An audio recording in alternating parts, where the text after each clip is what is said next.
बंदा हजूर साहब जा रहा था, प्यार से बोलो धन गुरु गोविंद सिंह से। धन गुरु गोविंद सिंह महाराज। रास्ते में वो एक बस में बैठा,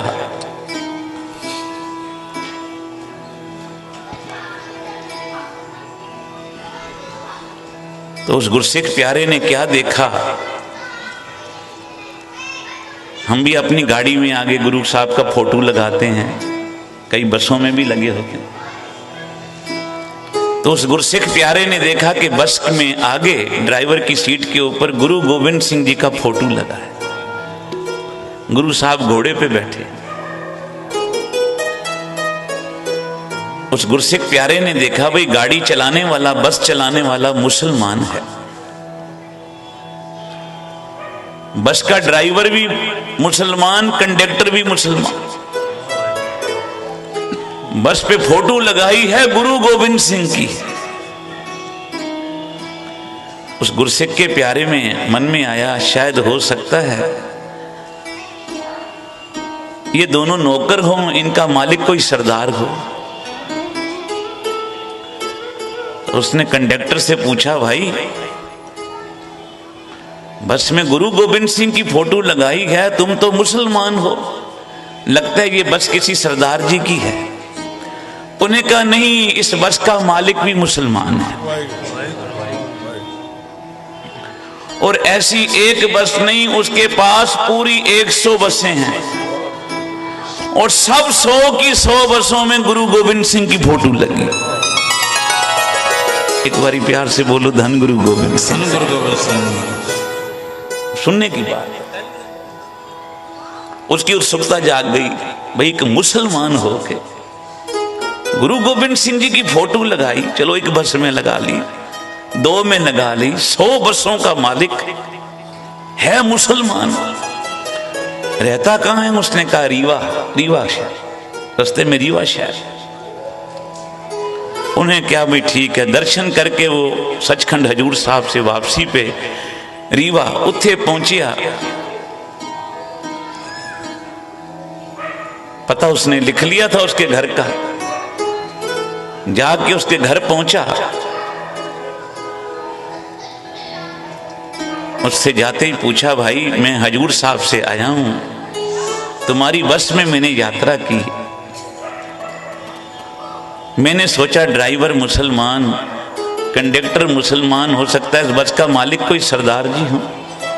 पता लगा कि वो भी मुसलमान, और एक नहीं उसकी 100 बसें हैं, सब में गुरु गोविंद सिंह की फोटो लगी है। तो मैं गुरु गोविंद सिंह का सिख हूं। मेरे मन में आया कि मैं पूछूं, भाई तुझे ये लगन कैसे लगा? प्यार से बोलो श्री।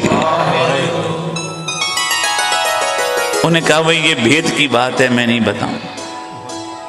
उन्हें फिर पूछा, उसने नहीं बताया। तीसरी बार पूछा, नहीं बताई। उन्हें क्या, अच्छा नहीं बताई, तेरी मर्जी, अब मैं चलता हूं। उठ के दरवाजे तक आया, वो मुसलमान मालिक बसों का पीछे से उसने आवाज दी अपने नौकर को भेज के, भाई उस गुरु के प्यारे को बुला लो। वो अंदर आया, उसने फिर बिठाया, उसने कहा, मेरी अंतर आत्मा से आवाज आई है कि मैं तुझे बात जरूर बताऊं। कहने लगा, मैं भी बहुत पहले अमीर था, पर कारण बन गया, धन चला गया, मित्र दोस्त गलत मिल गए, विकार किए, मेरे शरीर को लकवा मार गया। प्यार से बोलो श्री। मेरे शरीर को लकवा मार गया।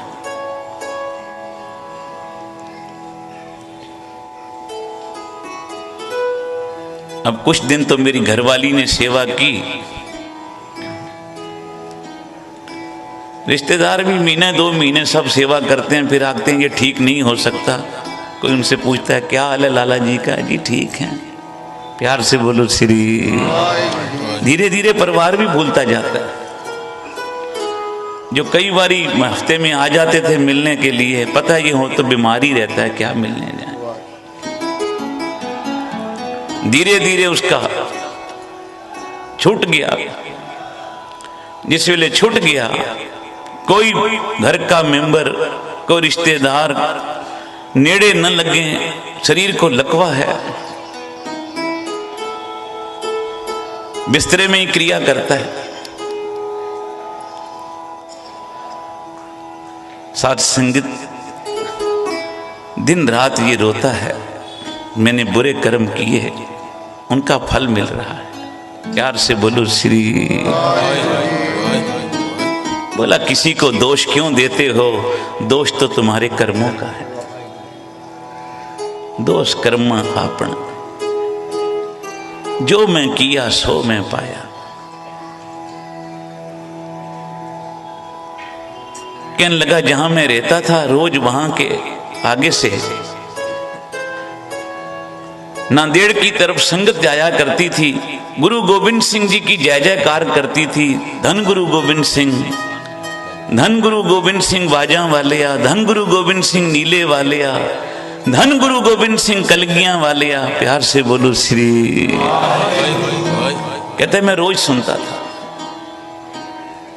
एक दिन मेरे मन में आई ये गुरु गोविंद सिंह कौन है। कहता जत्था जा रहा था सचखंड हजूर साहब की तरफ। मैंने कहा भाई तुम कहां जा रहे हो। बोले हजूर साहब गुरु गोविंद सिंह जी के दर्शन करने। उसने कहा गुरु गोविंद सिंह का नाम बहुत सुना है, एक बारी मुझे भी उसके दरबार में ले चलो। भाई तुझे लकवा मारा हुआ है, कौन लेके जाएगा तुझे। कहता उस जत्थे ने नहीं ले गया, दूसरा जत्था आया वो भी नहीं ले गया। बोला एक गड्ढे वाला आया, मैंने उसको बेनती की भाई मुझे ले चल हजूर साहब। उसको तरस आ गया, उसने उठा के अपने बंदों से मुझे गड्ढे में डाला पीछे। जब हजूर साहब पहुंचने लगे तो बाहर कुछ दूरी पे उसने कहा मैं दूसरे रास्ते पे जाऊंगा, मैं तो तुझे इधर ही उतार देता हूं। बोला मुझे एक तरफ उतार के रख दिया पेड़ के नीचे। नेत से होले महल्ले के दिन चल रहे थे। प्यार से बोलो श्री। कहने लगा होले महल्ले का जुलूस निकल रहा था। होले महल्ले के जुलूस में गुरु गोविंद सिंह जी के जो अंश के घोड़े हैं, उस घोड़े के ऊपर गुरु की काठी डाल के संगतें जयकारे छोड़ती हुई कीर्तन करती हुई चलती हैं पीछे पीछे।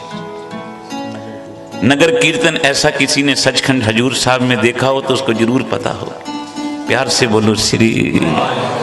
साथ संगत कहने लगे गुरु का घोड़ा, गुरु गोविंद सिंह महाराज जी सच्चे पातशाह के अंश के घोड़े हैं। गुरु गोविंद सिंह जी अंश जो गुरु साहब जिन पे सवारी करते थे घोड़ों पे, उस घोड़ों की अंश अभी भी है वहां और बड़ी उनकी देखभाल की जाती है। गुरु गोविंद सिंह महाराज जी का जो घोड़ा था उस घोड़े की अंश, उस वंश, उस नस्ल के घोड़े गुरु गोविंद सिंह महाराज जी के। होले महल्ले पे उनको निकाला जाता है नगर कीर्तन में। आगे आगे वो घोड़ा चलता है, उसके ऊपर काठी डालते हैं, गुरु के प्यारे शब्द गाते हुए पीछे पीछे चलते हैं, इस भावना से कि गुरु गोविंद सिंह जी हमारे साथ हैं। प्यार से बोलो श्री।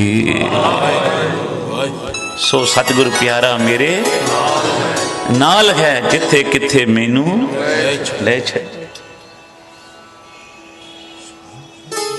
तो बोला वो घोड़ा पता नहीं उसको क्या हुआ, बेकाबू हुआ। वो घोड़ा भागता भागता मेरे पास आ गया। घोड़े ने आते ही पहली लात मेरे सिर पे मारी, दूसरी लात मेरी बाजू पे मारी, तीसरी लात घोड़े ने अपनी मेरी लात पे मारी। 3 लातें लगी, मैं उठ के खड़ा हो गया।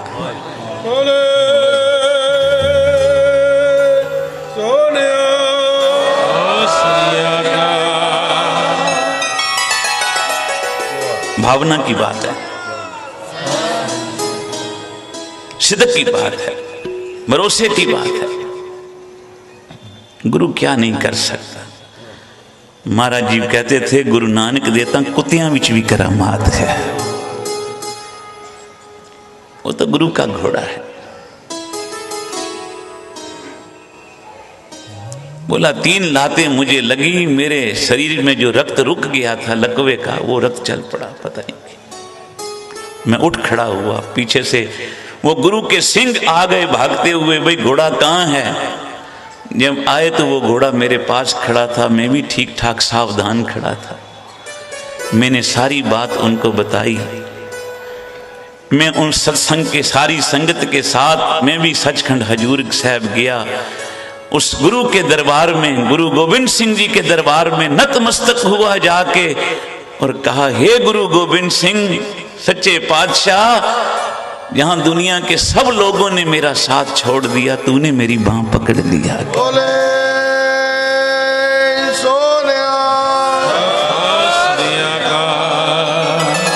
कहता है मैं अरदास करके वापस आया।